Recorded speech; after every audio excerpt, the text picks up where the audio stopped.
Hi, I'm Morgan, and today I'm excited to read to you from Grace Harlowe's junior year at high school, which was written by a woman named Josephine Chase, who wrote under the pseudonym Jessie Graham Flower. And this is the start of the section, The Anonymous Letter.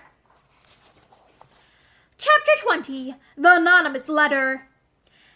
After the parts had been given out, rehearsals for the play went merrily on. There were many hitches at first, but finally things settled down to smooth running order. And as the time for its presentation approached, Miss Tebbs had good reason to feel jubilant. Each girl seemed bent on distinguishing herself, and that teacher was heard laughingly to declare that she had an all-star cast.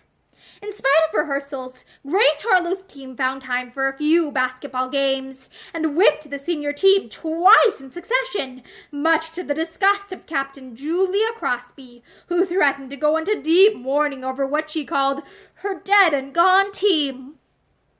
She even composed a mournful ditty, which she sang in their ears in a wailing minor key whenever she passed any of them, and practically tormented them until they actually did win one hard-fought victory over the juniors, just to keep Julia from perpetrating her eternal chant, as one of them remarked.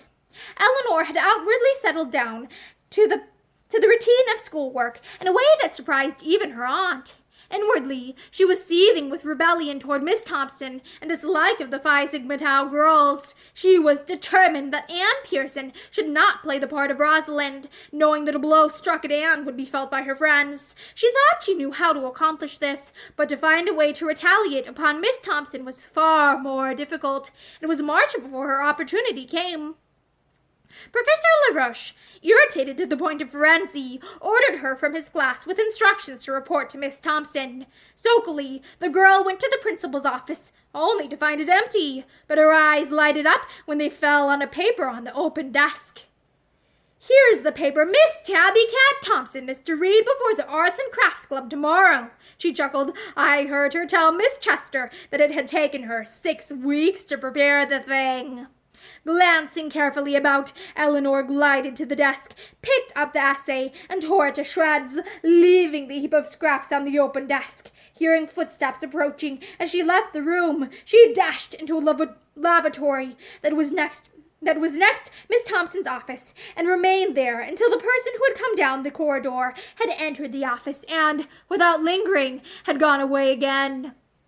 Eleanor then emerged from the lavatory, hoping to disarm Professor LaRoche for her failure to report to Miss Thompson. Much to that teacher's astonishment, she stopped at his room and made a very pretty apology for her behavior, then went on to a rhetoric recitation. Nothing was said by Miss Thompson that day about the matter, but in the morning at General Assembly she announced her loss and made a few scathing remarks about the dishonorableness of such an act. "I'm not going to question each girl in turn, for I fear the girl who would have done such a deed would only perjure herself, but I am confident that in time I shall learn the truth of the matter," she ended, and turned to the routine of the day.